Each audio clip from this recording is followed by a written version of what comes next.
Pernah nggak sih kalian lagi ngobrol gitu ya, di bengkel atau di grup otomotif, terus topiknya nyangkut soal bensin? Pasti sering banget kan? Dan perdebatannya tuh selalu panas. Tapi, dari semua obrolan itu, ada satu pertanyaan yang paling penting. Sebetulnya bensin kita ini beneran kotor nggak sih?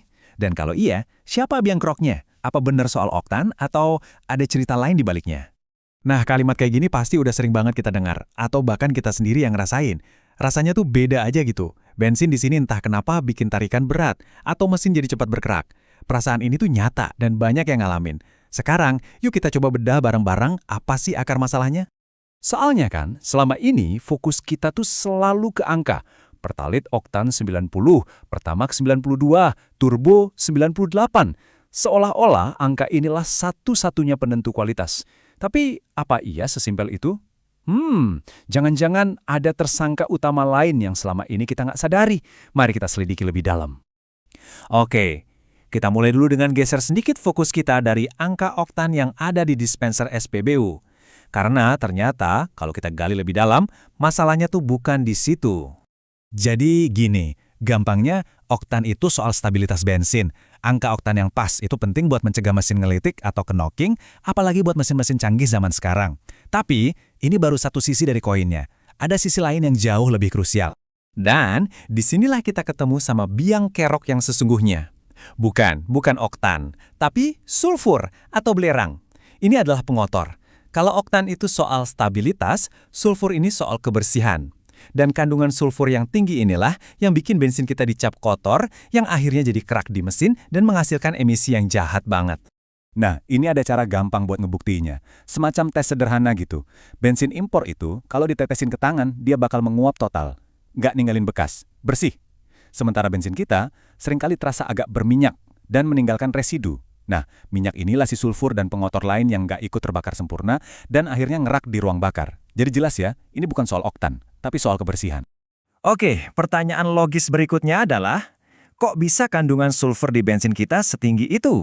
Nah, untuk menjawabnya, kita harus menengok ke dapurnya industri perminyakan kita, yaitu kilang-kilang minyak. Masalahnya begini, banyak kilang minyak kita itu usianya udah cukup tua dan teknologinya belum di-upgrade secara masif. Akibatnya, kemampuan mereka untuk membersihkan minyak mentah dari pengotor kayak sulfur itu jadi terbatas banget. Ini beda jauh, kontras banget sama kilang-kilang modern di luar negeri yang bisa memproduksi bensin dengan standar kebersihan super ketat. Tapi kan kalau teknologinya memang udah tua, kenapa nggak di-upgrade aja? Nah, disinilah masalahnya jadi makin rumit. Jawabannya bukan teknis, tapi politis dan ekonomis. Kita masuk ke isu yang paling sensitif, subsidi. Jadi, ini tuh semacam lingkaran setan. Pemerintah ingin harga bensin terjangkau buat kita semua, makanya ada subsidi. Tapi, subsidi ini bebannya berat banget buat APBN. Nah, untuk menekan biaya produksi agar angka subsidi nggak membengkak, salah satu yang dikorbankan ya kualitasnya. Terus, giliran ada wacana harga mau dinaikkan demi kualitas yang lebih baik, masyarakat nolak karena sudah terbiasa dengan harga murah. Ya udah, muter terus di situ aja. Sekarang, coba kita tarik mundur sedikit dan lihat gambaran besarnya. Karena ini bukan cuma soal kilang tua atau soal subsidi, ini adalah sebuah jaring laba-laba ekonomi yang kompleks dan saling berhubungan.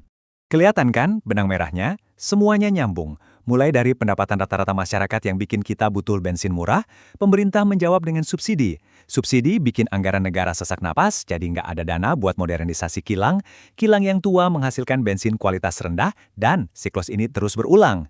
Jadi nggak ada satu pihak yang bisa kita tunjuk sebagai satu-satunya yang salah. Ini masalah sistemik. Dan dampak dari tekanan ekonomi ini itu bukan cuma teori loh, kita semua merasakannya langsung di jalanan.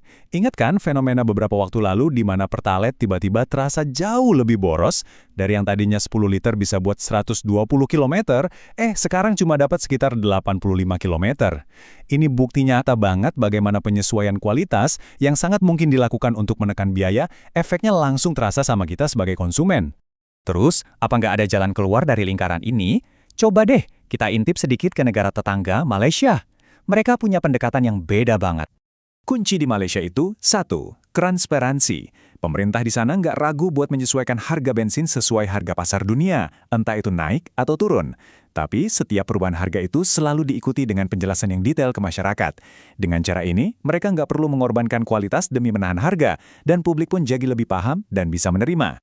Oke, setelah kita bongkar semua kepingan puzzle ini dari soal sulfur, kilang tua, sampai lingkaran subsidi, apa sih kesimpulan utamanya? Yuk kita kembali ke inti perdebatan di awal. Ujung-ujungnya, poin terpentingnya tuh ini. Kita selama ini terlalu fokus, terlalu ribut soal angka oktan. Padahal untuk mayoritas kendaraan kita, oktan 90 atau 92 itu sudah lebih dari cukup. Yang jauh lebih penting itu adalah bensinnya bersih, bebas dari sulfur dan pengotor lainnya. Itulah nutrisi terbaik buat mesin kita biar awet dan performanya tetap prima. Nah, ini pertanyaan terakhir yang saya mau tinggalkan untuk kita renungkan bersama. Kalau ternyata kualitas bensin di tangki kita itu terikat erat dengan kondisi ekonomi negara, kebijakan subsidi, dan teknologi kilang, lalu perubahan itu harus dimulai dari mana? Ini masalah yang begitu kompleks yang melibatkan kita semua. Memutus siklus ini jelas butuh lebih dari sekedar solusi teknis. Mungkin butuh perubahan kebijakan yang besar, dan mungkin juga perubahan cara pandang kita semua. Bagaimana menurut kalian?